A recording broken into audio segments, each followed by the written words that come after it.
할렐루야. 오늘도 주님께 나와 하나님을 예배하는 우리 모든 성도님들에게 하나님의 크신 은총과 평강이 넘치기를 바랍니다. 오늘도 봄이 성큼 찾아왔습니다. 교회 앞에 있는 산수유 나무에도 어느덧 노랗게 지금 산수유가 피었습니다. 보셨나요? 네. 성도님, 산수유가 봄 인사를 하고 있습니다.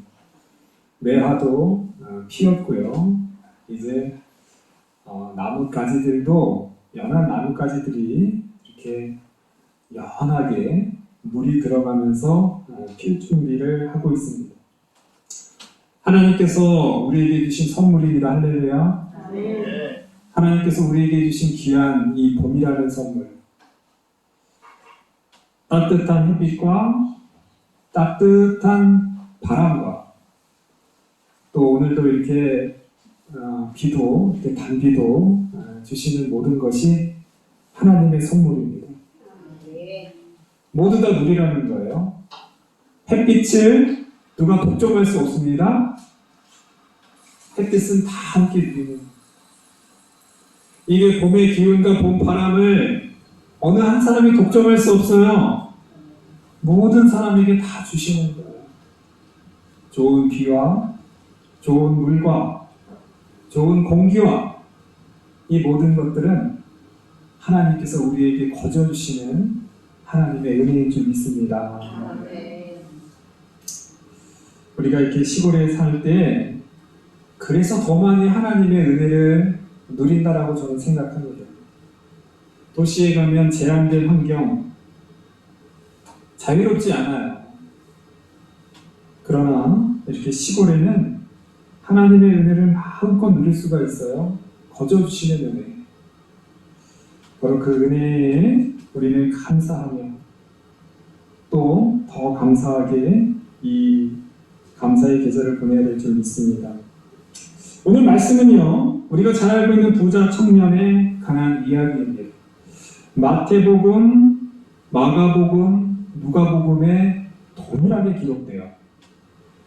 마태, 마가, 누가에 동일하게 기록되는 그 이야기는 참 중요한 이야기예요. 중요한 이야기니까 세 개의 복음서의 기자들이 빼놓지 않는 거예요. 오늘 어떤 사람이라고 얘기하는데 뒤에 나오면 청년이라고 나와요.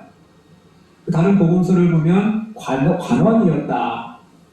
높은 고위직의 관리였다. 젊고 고위직이었고 부유한 사람이었다.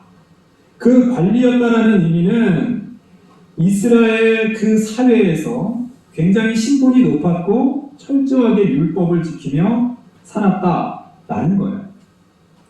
예수님께 와서 선한 일을 어떻게, 무슨 선한 일을 하여야 영생을 얻을까요? 다른 복음서에 보면 앞에 무릎을 꿇고 물어봤다라고 얘기해요. 무릎을 꿇고. 이 사람은 예수님을 시험하러 온 게 아니에요.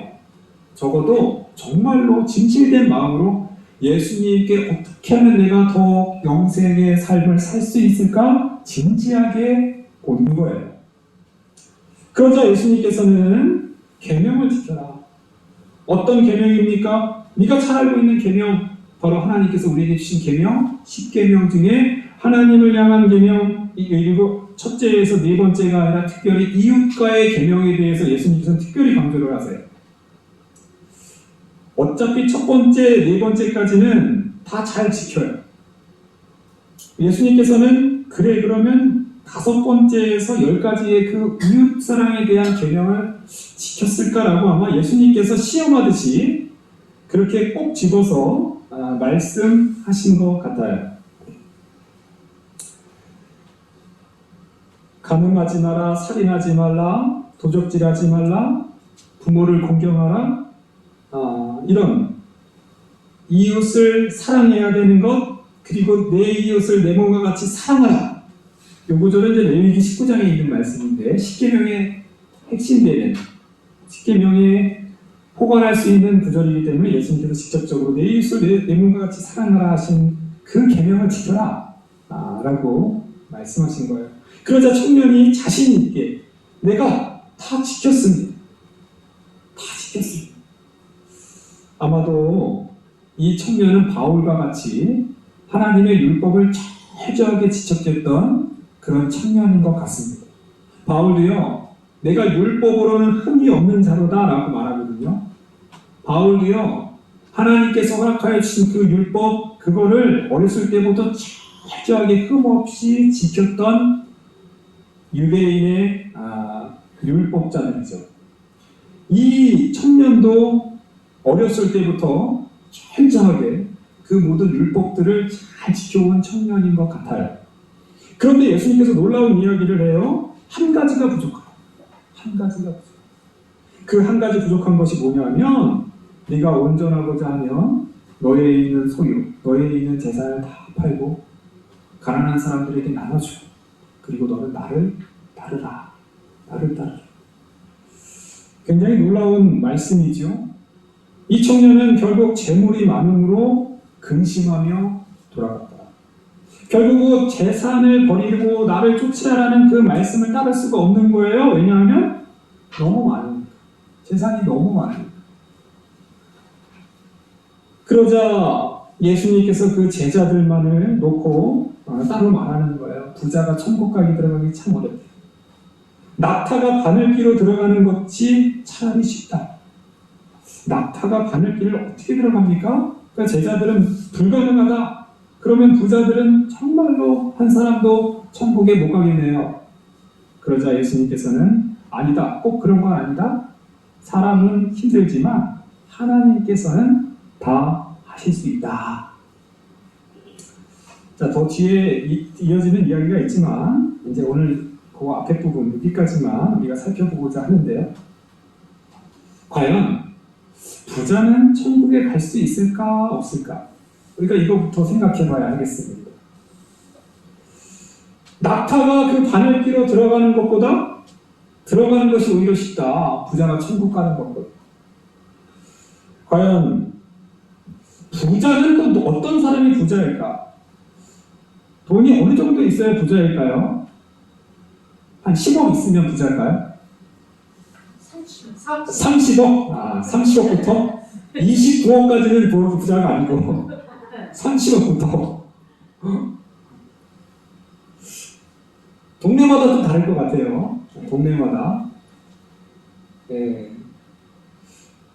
우리 삼국교에서는 30억이라고 했는데 이 똑같은 얘기를 아마 저기 강남에 있는 비싼 동네에 가서 어느 정도 부자일까요? 얘기하면 좀 더 얘기할 것 같아요. 그죠?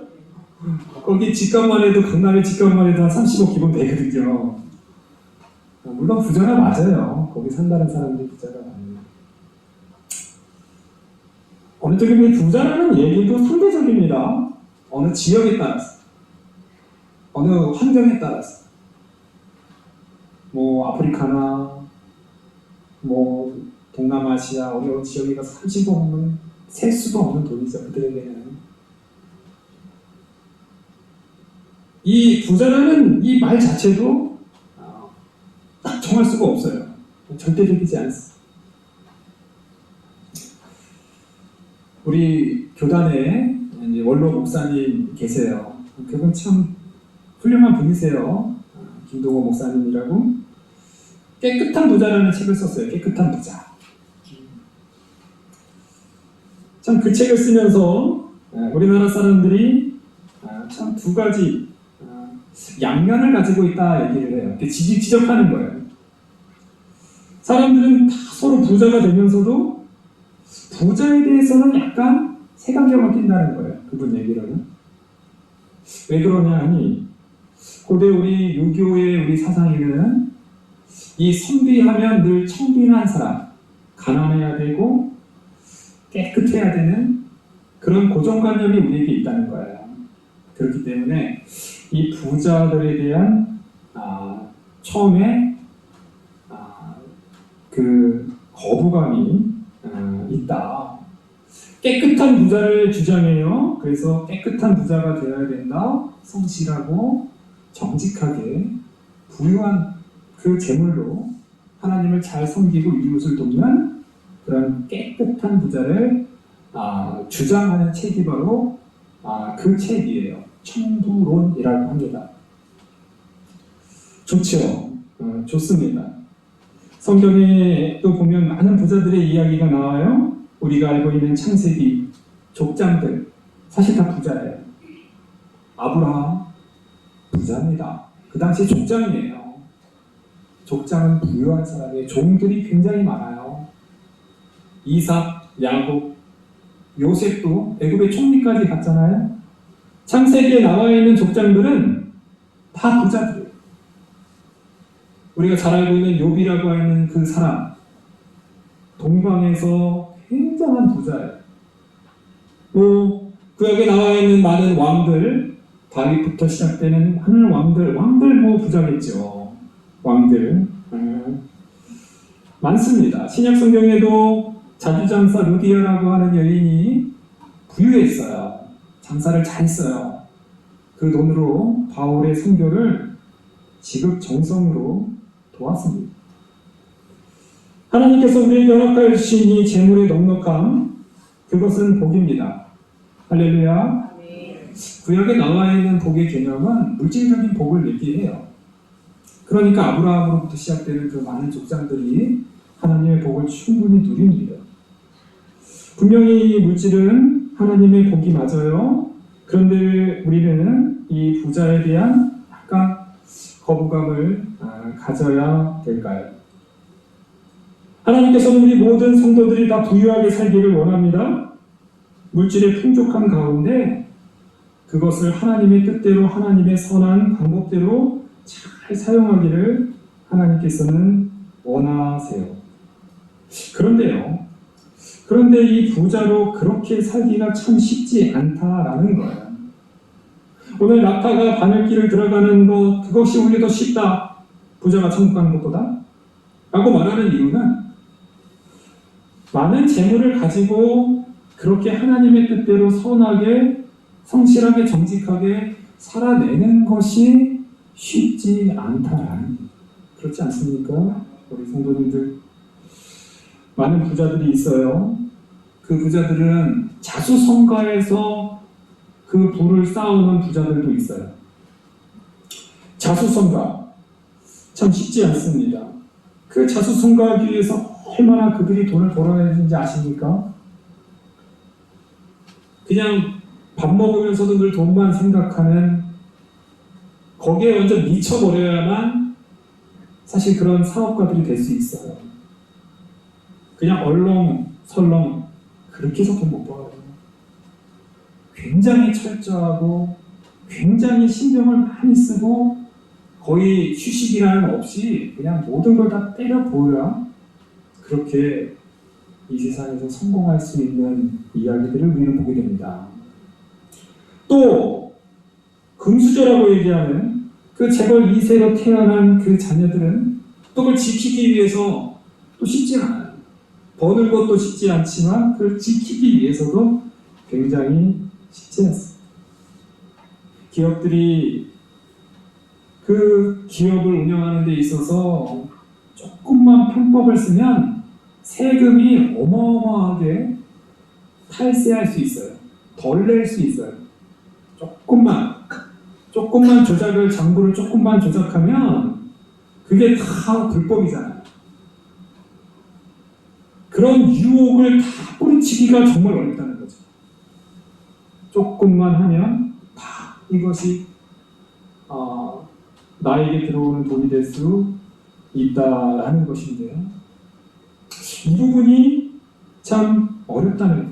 그러니까 우리 김동훈 목사님이 깨끗한 부자에 대한 책은 너무나 이상적이다. 너무나 좋다는 거예요. 깨끗한 부자 얼마나 좋아요. 정직하고 깨끗하게 훌륭한 부자가 되어서 하나님의 나라를 위해서 귀하게 사용하는 거 얼마나 좋아요. 현실적으로는 좀 너무 힘들지 않냐. 그런 비판을 받는다라는 거지. 요즘 사회적인 무리를 빚고 있는 그 정순실 공직자 윤리위원회 국가수사본부장으로 임명이 됐었어요. 2월 24일 날. 그런데 그 자녀의 합격 폭력, 그 가해자가 떠오르면서 물러나게 되잖아요. 이 정순실 이분은 검사, 판사 출신이에요. 돈이 많은 그 자녀가 아버지의 부와 아버지의 그 권력을 이용해서 그 반 친구들을 가해, 학대한 거예요. 끔찍한 학대를 한 거지요. 돈이 많고 권력이 있으면 이렇게 힘이 없고 가난한 사람들에 대해서 함부로 행동할 수 있다라는 거죠. 모 국회의원 그 아들은요, 그 자신의 아버지가 그 국회의원이라는 그 권력을 이용해서 음주운전을 하고 심지어 경찰을 폭행하고 그렇게 감옥에 갔다 와서도 여전히 반성하지 않는 그런 노래들을 부르고 있습니다. 재물의 위험이라는 것은 바로 여기 있다는 거예요. 재물이 있으면 마음대로 자기가 세상의 모든 것을 다 독점하려고 하고 함부로 사람들을 그렇게 대할 수 있다라는 거예요. 하나님께서 주신 아름다운 자연, 하나님께서 아름다운 주신 누구나 다 쓰라고 주신 이 아름다운 것들도 이 부자들은 독점하려고 해요. 심지어 그 씨앗까지도 독점을 해서 그것을 조작해서 꼭 사서야만 이렇게 작물을 키울 수 있는, 우리 다 그렇게 사잖아요. 저 씨앗이요, 대부분 저 기업들이 다 가지고 있어요. 옛날에는 그냥 받아서 그냥 다 농사를 졌는데 이제는 그렇게 하면은 농사가 잘 안 되게끔 만들어 버렸어요. 이런 것이 바로 재물의 위험이다, 부자의 위험함이다 라는 것. 자, 오늘은요, 오늘 말씀에서 우리가 좀 더 생각해 봐야 될 그 다음 단계는요, 이 재물을 가난한 사람들에게 나눠주고 너는 나를 따르라고 했을 때 부자들은 그것을 결정하지 못했다라는 거예요. 이 부분이 중요합니다. 재물을 버리지 못하고 재물을 통해서 이웃을 나눠주고 가난한 사람들에게 나눠주고 나를 쫓고 하나님의 말씀을 들으라고 했을 때 결단을 못 내린다. 그러나 뒤에 나온 이야기가 있긴 하지만 예수님의 12 제자들은 나를 따르라고 했을 때 다 버리고 따랐어요. 왜냐하면 그들은요, 가진 것이 많이 없었기 때문이에요. 부자들보다 좀 수월했다는 거예요, 수월. 그런데요, 그렇다고 가난해서 하나님을 다 쫓아가지는 또 않는다는 거예요. 우린 이것도 알아야 됩니다. 가난하다고 해서 다 하나님 믿는 거 아니잖아요. 그렇죠? 부자들이 돈이 많아서 하나님을 못 믿는다면 가난한 사람들은 돈이 너무 없어서 하나님을 또 안 믿어요. 부자들만을 바라보면서 자기의 시간을 물론 드릴 것이 없고 하나님께 따를 힘이 없지만 그러나 또 그 마음속에는 하나님을 향한 믿음도 없다라는 거예요. 부자로 사는 것 참으로 매력적입니다. 좋아요. 그런데 그 부유한 물질보다도 하나님을 더 사랑하는 거 쉽지 않아요. 반대로 또 가난하게 사는 것 쉽지 않아요. 세상에서 궁핍하게 살아보는 그 가난에 눈물 젖은 떡을 먹어본 사람만이 그 가난의 고달픔을 압니다. 부자로 사나 가난한 사람으로 사나 어떻게 보면 다 힘든 삶이 아닐까 그렇게 생각해 보게 됩니다. 중요한 거는요, 그래서 하나님을 믿어야 된다는 거예요. 세상에 물질을 쌓아놓고 세상에 많은 보화들을 쌓아놓는 것보다 사실은 우리가 천국에 가는 것이 훨씬 더 이익이다. 할렐루야. 천국은 이 세상의 물질과 이 세상의 부유함과 이 세상의 풍요로움과 비교할 수 없는 곳이에요. 우리가 세상에 비록 가난하게 살지라도 천국에 들어간다면 우리는 성공한 사람들이죠. 아무리 이 세상에서 물질적으로 풍요롭게 산다 할지라도 때가 되면 우리는 내려놓아야 된다라는 것입니다.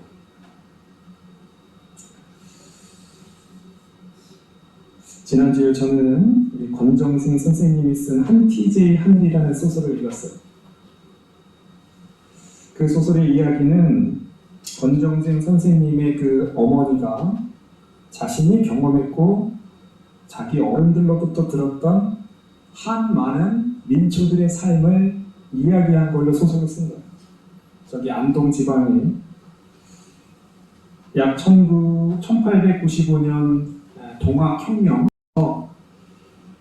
1940년 일제강점기까지 1권과 2권으로 원래는 10권을 쓰려고 했는데 돌아가시는 바람에 2권밖에 못 쓰고 돌아가셨어요. 그 민초들의 삶이 얼마나 힘드니까 특히 일본 강점기 시대에는 옛날보다 더 많은 소장료를 내야 되기 때문에 더 힘들고 더 어려운 그런 가난한 삶들을 살았다는 거예요. 그 책을 읽어보면 정말 가슴 아플 정도로 가난해. 먹을 것이 없어서 눈물을 흘리고 부모님들이 너무 가난해서 눈물을 흘리고 자녀들이 시집갔는데 시집가서 장가가서 사는 것도 너무 가난하니까 부모들이 또 눈물을 흘리고 만날 때마다 그냥 눈물이에요. 어떤 한 여인이 교회 다니는 그 집안에 시집을 갔어요. 그 아무것도 모르고 그냥 시집에서 교회를 가니까 교회를 다녀요. 하나님이 누군지 종교가 뭔지 잘 몰라요. 근데 딱 하나 좋대요. 그냥 새벽에 하나님께 나가서 예배당에 가서 하나님께 기도하면서 눈물 흘려서 못해요. 울어서 못하는 거예요. 자신의 처지와 배고픔과 이 세상살이가 너무 고달파서 교회 가서 그냥 우는 거예요. 우는 거. 자기는 그게 좋다는 거예요. 하나님이 누군지 예수님이 누군지 그것보다 교회 가서 우는 게 우리 성도님들의 이야기입니다. 이 자리에 계신 우리 어르신들의 이야기예요. 그 어르신들보다 약 한 세대, 두 세대 정도 일제강점기 때 더 힘든 일제강점기를 살았던 그분들의 우리 민초들의 이야기가 바로 그분들의 이야기입니다. 사실 가만히 생각해보면요, 인류의 역사를 보면 부자들은 별로 없어요. 대부분 다 이렇게 민초들의 삶은 가난했어요. 고흐라는 유명한 화가가 있어요. 네덜란드에서도 활동하고 그 유럽에서 이렇게 활동을 했던 그 화가인데 감자 먹는 사람들이라는 그런 그림을 그리는데 그 감자 먹는 사람들의 그 그림이 얼마나 그 당시의 농민들의 모습을 잘 그렸는지 몰라요. 그냥 옷도 그냥 시커멓고 초라하고 낡고 저녁 식사가 감자인 거예요. 다른 거 없어요. 그냥 감자를 먹으면서도 서로 건네주는 그들. 그러면서 그 감자 먹는 사람들의 그 손가락을 보면은 손마디가 굉장히 굵어요. 농부들의 그 손마디를 고흐는 표현한 거예요.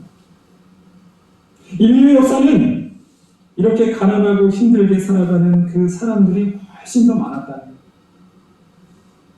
그런데요, 그렇게 가난하게 살는다 할지라도 다 하나님을 섬기지는 않았다는 거예요.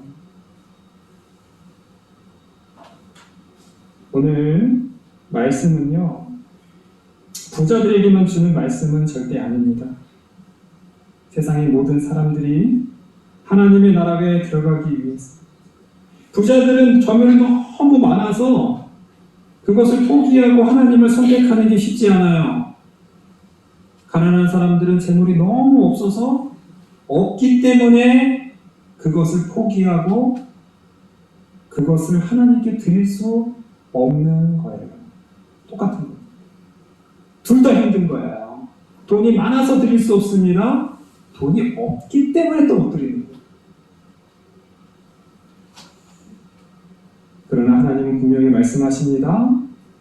세상에 더 많은 사람들, 가난한 사람들에 대한 사랑, 그들에 대한 이야기, 그리고 그들이 어려움과 궁핍한 가운데에서도 이웃을 돕고 어려움과 궁핍한 가운데에서도 함께 사랑을 나누며 살아왔던 그들의 역사, 그들의 이야기. 우리 하나님께서 선택하시는 사람, 우리 하나님께서 택하시는 하나님의 거룩한 백성의 삶이 바로 그들의 삶인 줄 믿습니다. 사순절 셋째 주일을 보냅니다. 물질이 너무 많아서 하나님을 따라갔던 부자 청년들, 우리는 차라리 물질이 조금 부족하더라도 하나님을 먼저 선택하는 천국 백성의 삶을 살아가는 저와 여러분이 되기를 간절히 바랍니다. 기도하겠습니다.